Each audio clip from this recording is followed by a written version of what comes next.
In this video, I'm going to show you how to get a grade 9 in GCSE PE. So let's get cracking. Hi, it's Richard from Planet PE, and as I say, I'm going to take you through how to get a grade 9 in GCSE PE. So if you are new to the channel, please make sure that you like and subscribe. Click the bell if you are already somebody who subscribes so you don't miss any uploads. So let's have a look at what it's going to take to get a grade 9. So that intro is a little bit clickbaity. What I think you all need to understand is actually what it takes to get a grade 9. So in your GCSE PE exam, the course is marked out of 260 marks. So there are 78 marks available for paper 1, there are 78 marks available for paper 2, and there are roughly 104 marks available for your practical, because there's a little scaling factor that they go in, but you don't really need to know how that works because we don't really know. So in total, there's 260 marks available. Now, to get a grade 9 last year, it meant you needed to score 199 marks, which is a hell of a lot of marks to try and get. So let's see how we can get a grade 9, and more realistically, we're going to look at a grade 7 and a grade 5, because they are the sort of grades that you guys are going to be aiming for, and we would love to get a 9, I get that, but most of us will probably get 5s, 6s, 7s, 8s. So let's take last year's exam. So we needed 199 marks, and that would have meant that you would have needed 53 marks on paper 1, 59 marks on paper 2, and 84 marks in your practical and your piece of performance and analysis. That's quite a lot of marks, because in total that was 199. So that means that in your 4 sports, you would need to get 21 out of 25. And when I say 4 sports, I always think about the NEA as being part of the practical. So you've got your sport 1, your sport 2, your sport 3, which obviously can be 2 team sports, 1 individual, or 2 individuals and 1 team. But they're gonna have to be 21 out of 25. So you can only drop 4 marks for each activity. So let's say that you absolutely nailed the NEA, so the performance, the observation task. Therefore, you would maybe be able to then not have to get 21 on one of your sports. But in total, that's what we're looking at. We're looking at this figure of 84 marks. So then on paper 1, you would have needed 53 marks. So just put that in perspective. That's 68% of all of the marks available. On paper 2, you would have needed 59 marks, which is 76% of all the marks that are available. Now, you can do it in any way. So some of you might be, the greatest practical people in the world. So you might be going, I can get 21 3 times, and I can get 21 in my coursework. And I think I can get 68%. And I think I can get 76%. I can get a grade 9. Well, fantastic.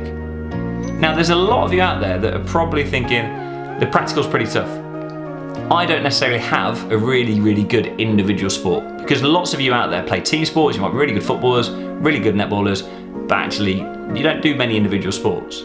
So we've got to think then, what can we do? So let's say then in your weakest activity, you were a 16, so you've dropped 5 marks.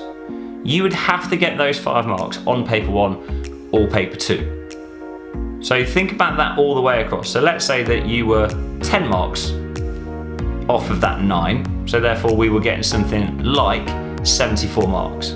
Okay, that there is a grade 9, 8, 7, 6.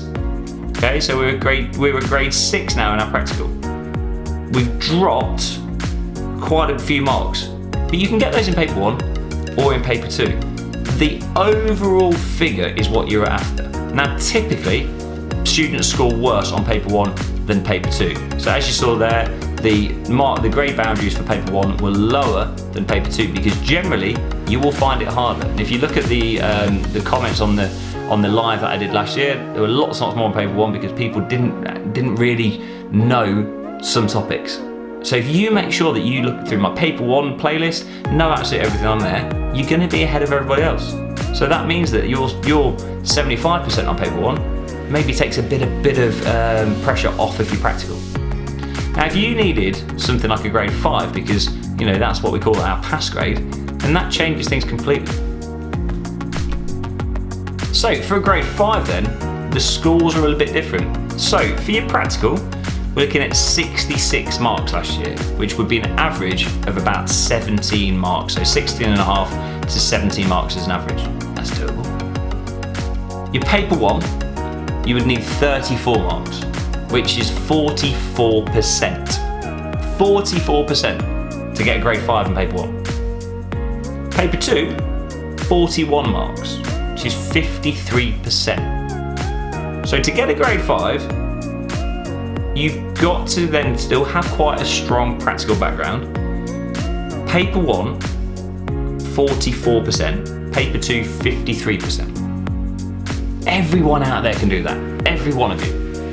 Now, if your practical's not as good as being 3 sports that are 16 and your coursework part being 16, then you've got to find those grades elsewhere. So the more work you can do on paper 1 makes a huge difference, because the difference between a 5 and a 6 for paper 1 is only 4 marks.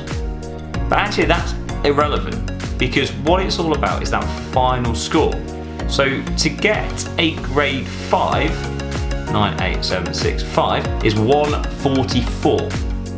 So 144 marks for grade 5. Doesn't matter how you get them. So you could not do the practical. You could, go stuff it. I'm not going to do the practical, because actually there are enough marks available in paper 1 and paper 2 to get you the grades. Now, clearly we're not going to do that. We're sporty people. We've chosen GCSEP for a reason. But the whole point of that is that your theory is so important to your final grade. But actually, if you've got a weak practical grade, it's pretty tough to really get the best grade you can. So my advice to all of you out there would be to make sure that every single mark matters. And I mean every mark. So in your class, do everything you can the best first time. Don't think, I'll do it tomorrow. Practically, go and play as many sports as you can. Go and represent a club, go and represent a school, because it matters, because it might just be that 1 mark that makes a difference, because the boundaries are really, really close together. So we're looking at the difference between a 5 and a 6 as only being 7 marks. The difference between a 8 and a 9 being the difference between 187 and 199. So every single mark matters, and that's why I do these videos. Because if you remember 1 or 2 things from watching these, you might get 1 or 2 more marks. And it makes a difference, because you get 1 or 2 more marks on paper 1, you get 1 or 2 more marks on paper 2, and it might be the difference between a grade, a 5 and a 6, a 4 and a 5, a 3 and a 4, a 7 and an 8. It all matters. So really, this video is just trying to say to you guys, just keep working as hard as you can, because every mark matters. You might be aiming for 199 marks and trying to get a 9. You might be aiming for 144 marks to try and get yourself a 5. You might be aiming for 175 to get a 7, because actually that's possible, and it's definitely doable, because you've got 78 marks on paper 1, 78 marks on paper 2, and 25 marks on your ability to do the controlled assessment task, as it used to be called, and what we now call the NEA, which is your performance and evaluation. Okay, so really, really try and make sure that on that evaluation task that you do as well as you can, because 25 marks there takes a bit of pressure off. Paper 1, paper 2, get as many marks as you can. So, slightly different video for me this week. And again, put in the comments if you want to hear more of these sort of things, or you want me to show you along the way how you actually get the marks, and maybe try some trial questions.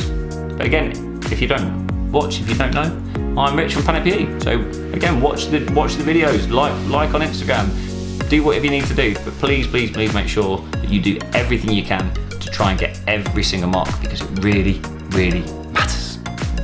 Anyway, have a good Christmas. Won't see you before then.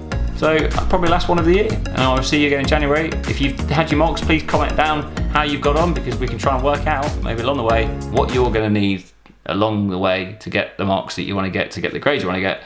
It's late, I'm tired. Enjoy.